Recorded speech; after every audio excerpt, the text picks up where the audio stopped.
ये तो हो गई सामान्य लवणता किन किन क्षेत्रों में कम पाई जाएगी, यहाँ कम पाई जाएगी, यहाँ ज़्यादा पाई जाएगी और ध्रुवीय क्षेत्रों में 20 से 30% लवणता पाई जाएगी।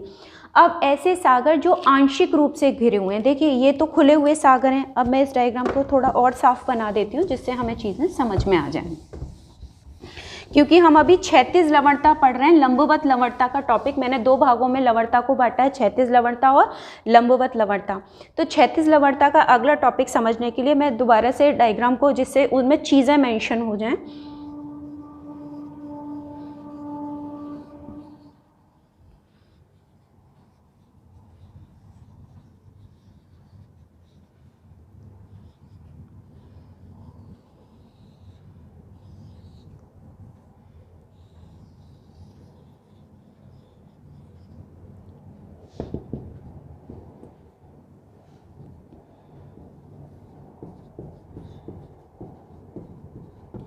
Greenland, north America, south America, ठीक है। अब ले लेते हैं हम अपना अफ्रीका।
ठीक है, ये हमारा वर्ल्ड का मैप है। मेडागास्कर, यहाँ श्रीलंका बना देती हूँ, यहाँ सुमात्रा, यहाँ ऑस्ट्रेलिया, ठीक है। थोड़ा ऑस्ट्रेलिया में इधर ले लेती हूँ क्योंकि न्यूजीलैंड भी बना, ये इधर न्यूजीलैंड है, ठीक है। अब हमें चीज़ें, एक तो हो गए खुले सागर, जैसे मैं आपको फिर से 0 डिग्री वाली लाइन डाल देती हूँ।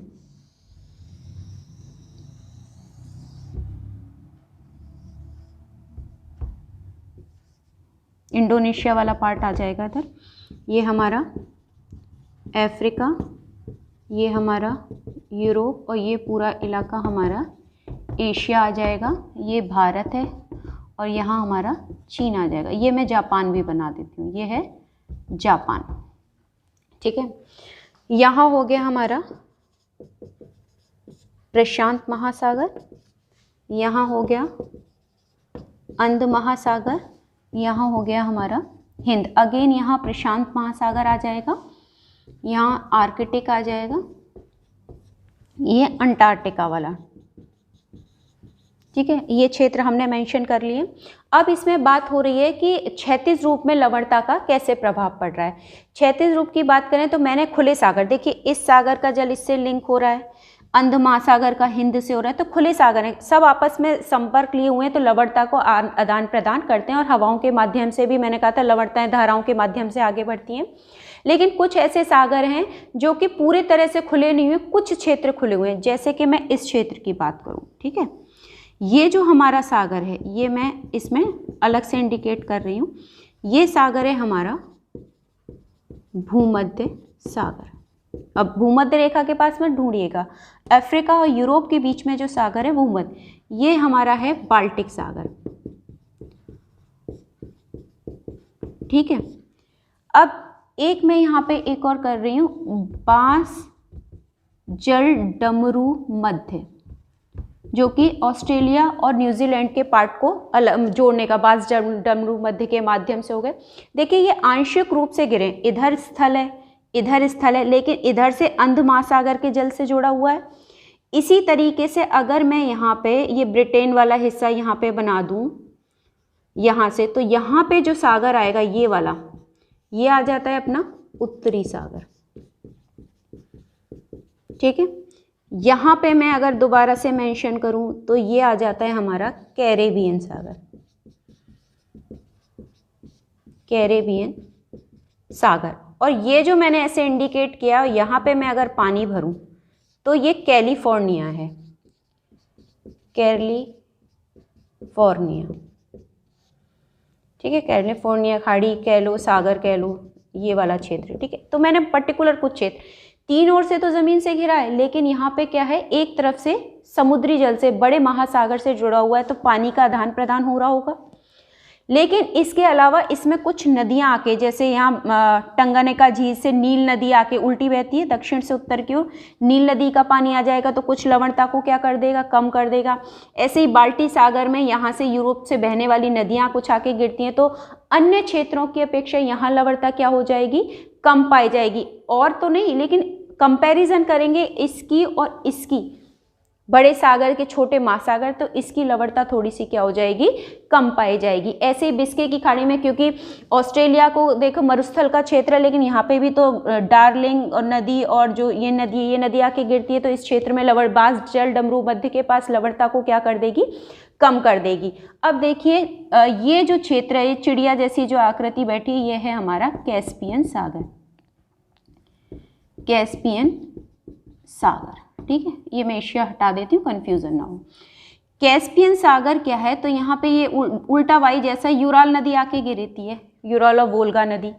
ये है तो खाड़ी, लेकिन इसका क्षेत्रफल बहुत बड़ा है, तो इसलिए सागर की उपमा दे दी गई है। लेकिन इसमें नदियाँ आने के अब इधर क्या है, इधर अपना यूरोप है और इधर अपना रूस है, तो मिड में पड़ गया ना, यहाँ भी स्थल, यहाँ पे भी स्थल, इससे कोई बड़ा महासागर भी नहीं जुड़ रहा। तो और इधर क्या आ गया, अरेबिया आ गया, जो अपना दुबई, मस्कट, कुवैत वाला पार्ट है, ये टुकड़ा आ गया। इधर से ये भारत आ गया। अगर हिमालय की बनाए तो हिमालय आ जाएगा, या हिंदू कुश आ जाएगा, पाकिस्तान वाला हिस्सा। तो चारों ओर से स्थल है, बीच में जल है, तो इसका तो किसी बड़े महासागर से लिंक भी नहीं है। अगर लिंक होता तो लवणता कम होती, लेकिन इसके लिए यूराल नदी, वोल्गा नदी आके गिरने के कारण नदी आ गई, मीठा पानी आ गया, इस वजह से इस जगह लवणता अन्य क्षेत्रों की अपेक्षा कम पाई जाती है। अब कई सागर ऐसे हैं जो, जैसे ये चारों तरफ से स्थल से घिरा हुआ है, ऐसे ही विश्व की सर्वाधिक लवणता की बात करें तो यहाँ पे कैस्पियन सागर के दक्षिण पश्चिम में एक छोटा सा बिंदु, ये है हमारी वॉन झील, जो कि ये हमारे जॉर्डन, ठीक है।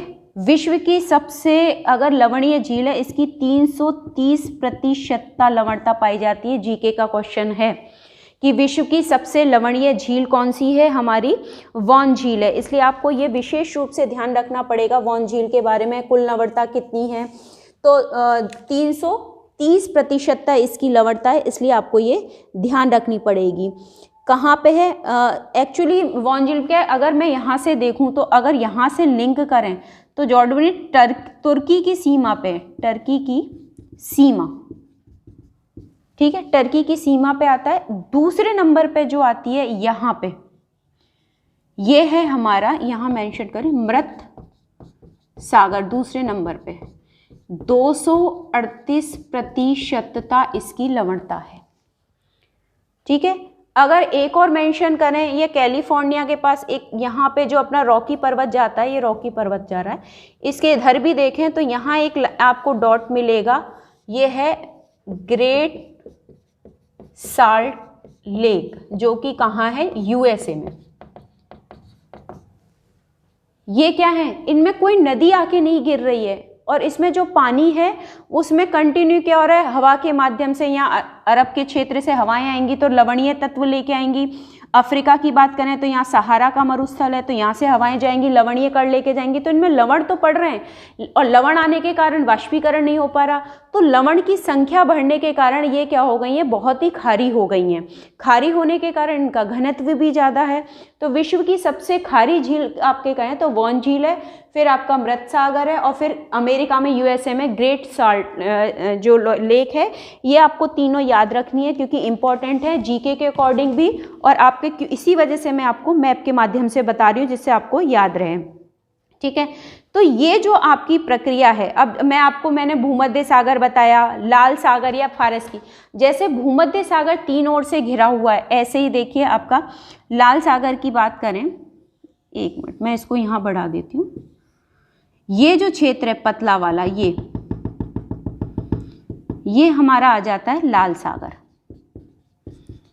ये भी देखो इधर से घिरा हुआ है जमीन से, लेकिन यहाँ किससे, अरब सागर से जुड़ जाएगा भारत के पास, और फिर हिंद महासागर से जुड़ जाएगा। तो इस वजह से भी इनके कंपैरिजन यहाँ, अगर मैं वॉन झील से या मृत सागर से कंपैरिजन करूँ तो यहाँ लवणता क्या पाई जाएगी, थोड़ी कम पाई जाएगी। और इसके अलावा फारस की खाड़ी यहाँ आ जाती है, तो फारस की खाड़ी में भी लवणता, क्योंकि यहाँ कुछ नदी आ जाती है तो फारस की खाड़ी की लवणता अन्य क्षेत्रों से थोड़ी सी कम हो जाती है। मैप बहुत इंपॉर्टेंट है, मैं हमेशा कहती हूँ ज्योग्राफी तभी समझ में आएगी जब मैप समझ में आएगा, इसलिए कुछ भी याद करें वो मैप के माध्यम से ही याद करें। तो ये जो था वो है हमारा क्षैतिज लवणता का वितरण।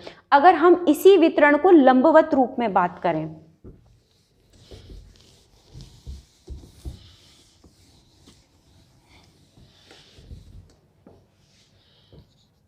महासागरीय जल की लवणता का लंबवत वितरण। अब लंबवत कैसे होगा, लंबा लंबा, इसका मतलब मान लीजिए ये क्या है, हमारा सागर है और ये सागर तल है, सागर तल, ठीक है, और इसमें क्या भरा हुआ है, पानी। ये सूर्य है और सूर्य का प्रकाश इस पे आ रहा है, ठीक है, इस सतह पे। तो पानी को जहां तक सूर्य का प्रकाश प्रवेश कर पाएगा तो जो टेम्परेचर को बदलेगा वो यहाँ तक ही बदलेगा, मतलब लवणता का बढ़ना घटना ऊपर की सतह पे होगा। जैसे जैसे हम गहराई पे जाएंगे, तो पर्टिकुलर एरिया बता देती हूँ, 300 मीटर से लेकर 1000 मीटर पे, यहाँ मान लीजिए मैं 35, मैंने आपको प्रतिशतता औसतन बताई थी, 35, 34, 33, 32, इधर 36, 37, ये मैं आंकड़े ले रही हूँ। यहाँ तक तो जैसी है परिवर्तन होगा, लेकिन 300 से 1000 मीटर के मध्य बहुत तेजी से लवणता में परिवर्तन होता है। लेकिन ये कहाँ होगा, उच्च अक्षांशों पे, निम्न अक्षांशों पे नहीं होगा। निम्न अक्षांशों पे तो बारिश हो रही है, नदियाँ आ रही हैं उसके माध्यम से, जो है ऊपर है। उच्च अक्षांशों पे क्यों होगा, वही हिम वाला कारण। हिम क्या होती है, पिघल के आएगी, तो ऊपर की लेयर पे ही तो पिघल के पानी आएगा, गहराई में तो नहीं जाएगा। ज़्यादातर गहराई में ताप परिवर्तन नहीं होता, सामान्य ताप रहता है। लेकिन उसमें क्या होता है, जब ये लेयर जम जाएगी सागर की ही ऊपर, जैसे आर्कटिक महासागर है, ठंड के समय वो ऊपर से जम जाता है, तो उसका टेम्परेचर का नीचे की तरफ ही तो जाएगा, और टेम्परेचर परिवर्तन होगा तो क्या होगा, लवणता भी परिवर्तन होगी, और लवणता परिवर्तन होगी तो हमारा जो लवणता का स्तर है वो गहराई पे जाके परिवर्तित हो जाता है। तो आपको ये विशेष रूप से ध्यान रखना है, क्योंकि लंबवत, ऐसे ही तो लंबवत का मतलब खड़ी, तो मैं ऊपर की सतह से नीचे ही तो आ रही हूँ। तो यहाँ पे क्या होगा, लवणता में तेजी से परिवर्तन, कितने से कितने, 300 से 1000 मीटर, और इसको नापते किससे, हेक्लोलाइन से इसको नापा जाता है।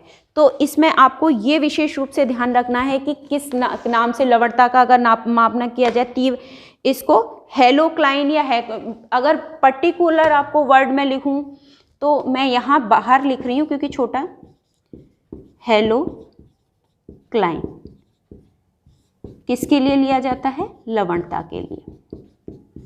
तो ये जो परिवर्तन होगा लंबवत, आपको जो गहराई में देखने को मिलेगा, ये आपको उच्च अक्षांशों में विशेष रूप से देखने को मिलेगा। और यहाँ पे क्योंकि घनत्व बढ़ता है, ठीक है, क्योंकि प्लस हो रहा है, प्लस का मतलब बढ़ना, माइनस का मतलब बढ़ना, तो इसको किससे, पाइनोक्लाइन। पाइनोक्लाइन किसके लिए यूज कर रहे हैं, घनत्व। देखिए लवणता बढ़ेगी तो घनत्व भी बढ़ेगा, लवणता कम होगी तो घनत्व भी क्या होगा, कम होगा। तो हेलोक्लाइन के साथ साथ पाइनोक्लाइन भी आपको ध्यान रखना है। एक होता है थर्माक्लाइन। देखिए ये तो हो रही है, लेकिन यहाँ क्या हो रहा है, ये जो क्षेत्र है यहाँ क्या हो रहा है, तापमान में कमी। मैंने कहा था ना उच्च अक्षांश है, उच्च अक्षांश है तो बर्फ आएगी, बर्फ आएगी तो टेम्परेचर पे प्रभाव पड़ेगा, क्योंकि ये सतह तो जम गई, तो जब ये सतह जम गई तो इसका कुछ प्रभाव नीचे की सतह में आएगी, तो तापमान में कमी आएगी। इसको नापते हैं थर्मोक्लाइन। आपको ये 3 शब्द भी पता, और 300 से 1000 मीटर, इसका मतलब जो भी परिवर्तन तेजी से होगा वो 300 से 1000 मीटर की जो गहराई में जाके होगा, वहाँ पे परिवर्तन होगा, वहीं पे लवणता चेंज होगी और वहीं पे घनत्व चेंज होगा। तो ऐसा नहीं है कि हर जगह लवणता समान पाई जाएगी, हर जगह अलग अलग परिवर्तन होता है। गहराई का स्तर भी निश्चित नहीं होता, कोई ज़्यादा गहरा समुद्र होता है, कुछ उथले समुद्र होते हैं, तो वहाँ पे डिपेंड करता है कैसा क्षेत्र है। और ये भी ध्यान रखना है, जल का जो ह्रास होता है, जो कमी होती है, नमक की मात्रा में वृद्धि नहीं कर पाता है, ठीक है। भूमध्य रेखा पे मैं बार बार आपको मेंशन कर चुकी हूँ, क्योंकि बारिश होती है, बारिश की वजह से स्वच्छ जल आ जाता है, तो ऊपरी परत में तो लवणता, औसत लवणता कम हो जाती है, तकरीबन 34% ही वहीं पाई जाती है। और उच्च अक्षांशों में मैंने हिम के कारण आपको ये कारण बताया था। तो सीधी सी बात है कि ऊंचाई से नीचाई पे, मतलब जो लंबवत वितरण है उसमें ज़्यादा प्रभाव नहीं पड़ता। बस विशेष रूप से आपको ये लाइन याद रखनी है। और 3 शब्द क्षैतिज वितरण के मैंने आपको कारक दिए। तो आज जो हमारा एक पूरा टॉपिक है महासागरीय जल की लवणता, वो इतना ही है, इसमें ऐसा कोई डिफिकल्ट नहीं है। फिर भी आपको कोई क्वेश्चन हो तो आप पूछ लीजिएगा।